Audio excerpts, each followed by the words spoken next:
Good morning, everybody. Let me introduce myself. My name is Walu Thapaithong, and I'm student of Computer Business major. Today, I will talk about Paris.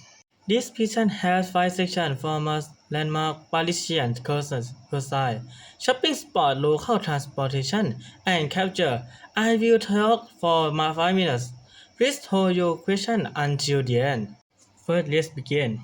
With famous landmark, we look at the Eiffel Tower, the Louvre Museum, and Notre Dame. Next, I will talk about Parisian cuisine. This section covers must-try items like croissants, macarons, and chips.